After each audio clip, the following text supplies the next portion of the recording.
The haunt of well-informed men which Spargo had in view when he turned out of the Watchman office lay well hidden from ordinary sight and knowledge in one of those Fleet Street courts the like of which is not elsewhere in the world.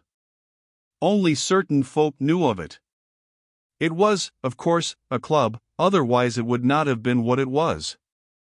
It is the simplest thing in life, in England, at any rate, to form a club of congenial spirits.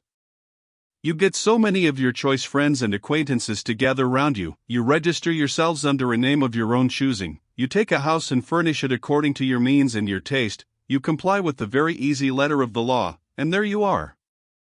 Keep within that easy letter, and you can do what you please on your own premises. It is much more agreeable to have a small paradise of your own of this description than to lounge about Fleet Street bars. The particular club to which Spargo bent his steps was called the Octoneumenoi. Who evolved this extraordinary combination of Latin and Greek was a dark mystery. There it was, however, on a tiny brass plate. You once reached the portals.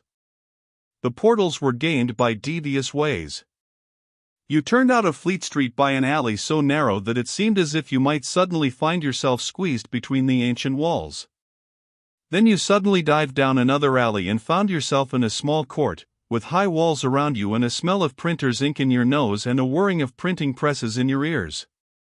You made another dive into a dark entry, much encumbered by bales of paper, crates of printing material, jars of printing ink. After falling over a few of these you struck an ancient flight of stairs and went up past various landings, always traveling in a state of gloom and fear. After a lot of twisting and turning you came to the very top of the house and found it heavily curtained off. You lifted a curtain and found yourself in a small entresol, somewhat artistically painted, the whole and sole work of an artistic member who came one day with a formidable array of lumber and paint pots and worked his will on the ancient wood. Then you saw the brass plate and its fearful name, and beneath it the formal legal notice that this club was duly registered and so on, and if you were a member you went in, and if you weren't a member you tinkled an electric bell and asked to see a member if you knew one. Spargo was not a member, but he knew many members, and he tinkled the bell, and asked the boy who answered it for Mr. Starkey. Mr. Starkey, a young gentleman with the biceps of a prizefighter and a head of curly hair that would have done credit to Antinous, came forth in due course and shook Spargo by the hand until his teeth rattled. "Had we known you were coming," said Mr. Starkey, "we'd have had a brass band on the stairs." "I want to come in," remarked Spargo. "Sure," said Mr. Starkey.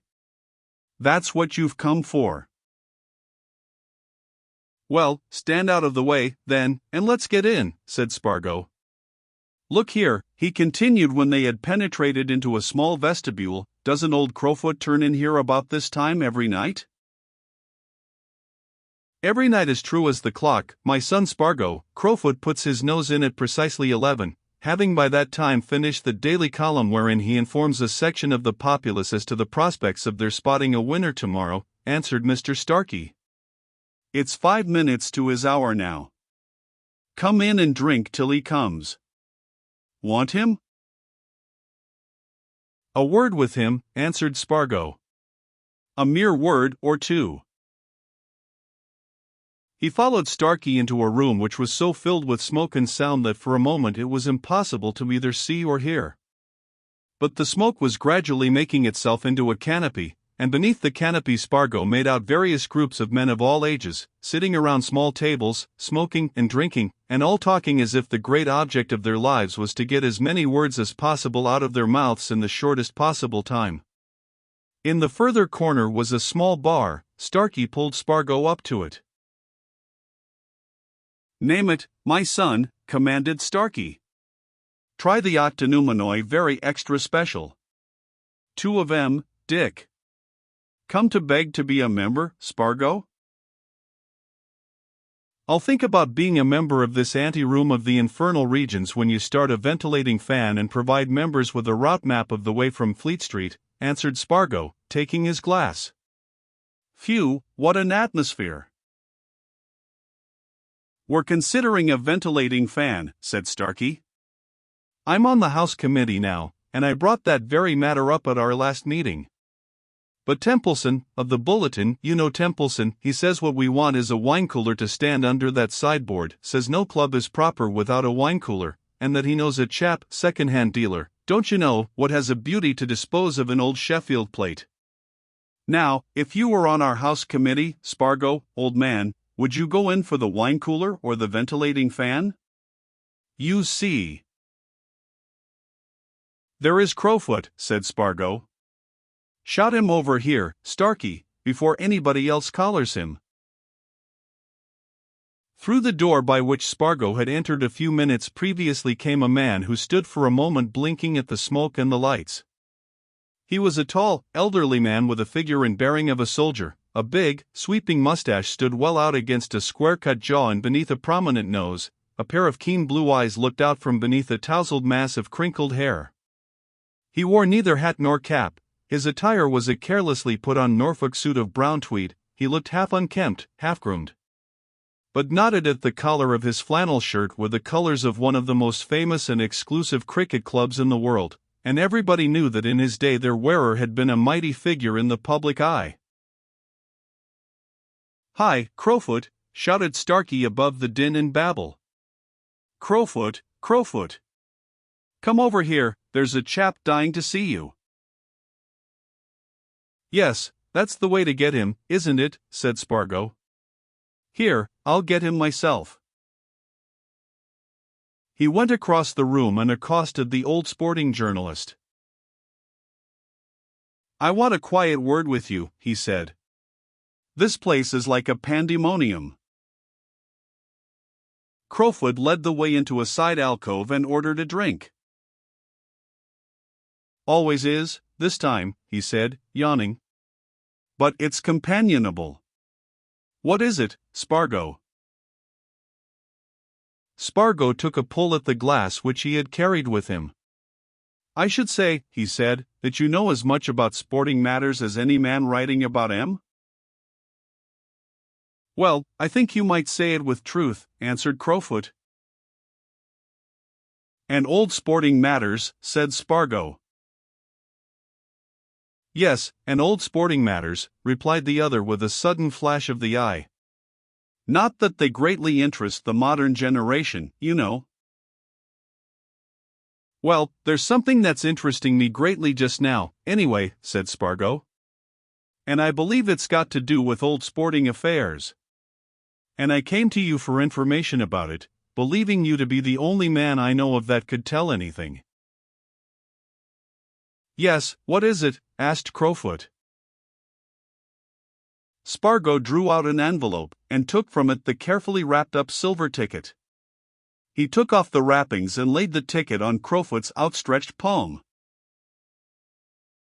"Can you tell me what that is?" he asked. Another sudden flash came into the old sportsman's eyes. He eagerly turned the silver ticket over. "God bless my soul," he exclaimed. "Where did you get this?" "Never mind, just now," replied Spargo. "You know what it is?" "Certainly I know what it is. But, gad, I've not seen one of these things for Lord knows how many years." "It makes me feel something like a young un again," said Crowfoot. "Quite a young un." "But what is it?" asked Spargo. Crowfoot turned the ticket over, showing the side on which the heraldic device was almost worn away. "It's one of the original silver stand tickets of the old racecourse at Market Milcaster," answered Crowfoot. "That's what it is. One of the old original silver stand tickets. There are the arms of Market Milcaster, you see, nearly worn away by much rubbing. There, on the obverse, is the figure of a running horse." "Oh, yes, that's what it is. Bless me, most interesting." "Where's Market Milcaster?" inquired Spargo. "Don't know it." "Market Milcaster," replied Crowfoot, still turning the silver ticket over and over, "is what the topographers call a decayed town in Elmshire. It has steadily decayed since the river that led to it got gradually silted up. There used to be a famous race meeting there in June every year. It's nearly 40 years since that meeting fell through. I went to it often when I was a lad, often. And you say that's a ticket for the stand? Asked Spargo. This is one of 50 silver tickets, or passes, or whatever you like to call them, which were given by the race committee to 50 burgesses of the town, answered Crowfoot. It was, I remember, considered a great privilege to possess a silver ticket. It admitted its possessor, for life, mind you, to the stand, the paddocks, the ring, anywhere. It also gave him a place at the annual race dinner. Where on earth did you get this, Spargo? Spargo took the ticket and carefully rewrapped it, this time putting it in his purse. I'm awfully obliged to you, Crowfoot, he said. The fact is, I can't tell you where I got it just now, but I'll promise you that I will tell you, and all about it, too, as soon as my tongue's free to do so. Some mystery, suggested Crowfoot. Considerable, answered Spargo. Don't mention to anyone that I showed it to you. You shall know everything eventually. Oh, all right, my boy, all right, said Crowfoot. Odd how things turn up, isn't it? Now, I'll wager anything that there aren't half a dozen of these old things outside Market Milcaster itself. As I said, there were only 50, and they were all in possession of burgesses. They were so much thought of that they were taken great care of.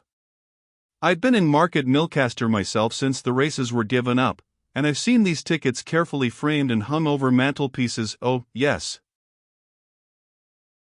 Spargo caught at a notion.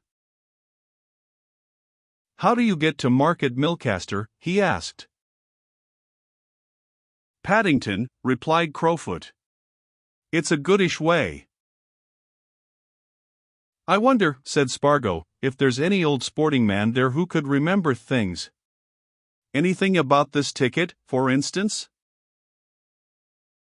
Old sporting man, exclaimed Crowfoot. Egad, but no, he must be dead anyhow. If he isn't dead, he must be a veritable patriarch. Old Ben Quarterpage, he was an auctioneer in the town, and a rare sportsman. I may go down there, said Spargo. I'll see if he's alive. Then, if you do go down, suggested Crowfoot, go to the old Yellow Dragon in the High Street, a fine old place.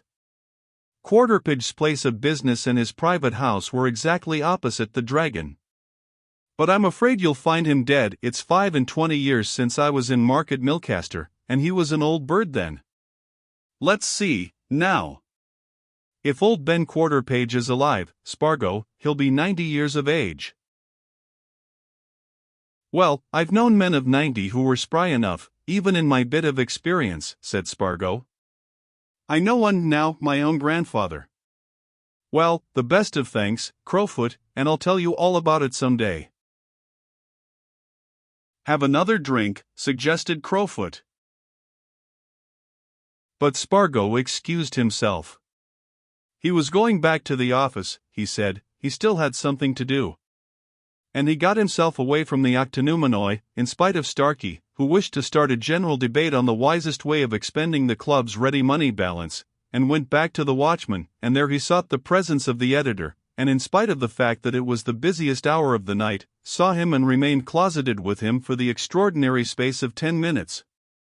And after that Spargo went home and fell into bed. But next morning, bright and early, he was on the departure platform at Paddington, suitcase in hand, and ticket in pocket for Market Milcaster, and in the course of that afternoon he found himself in an old-fashioned bedroom looking out on Market Milcaster High Street. And there, right opposite him, he saw an ancient house, old brick, ivy-covered, with an office at its side, over the door of which was the name, Benjamin Quarterpage.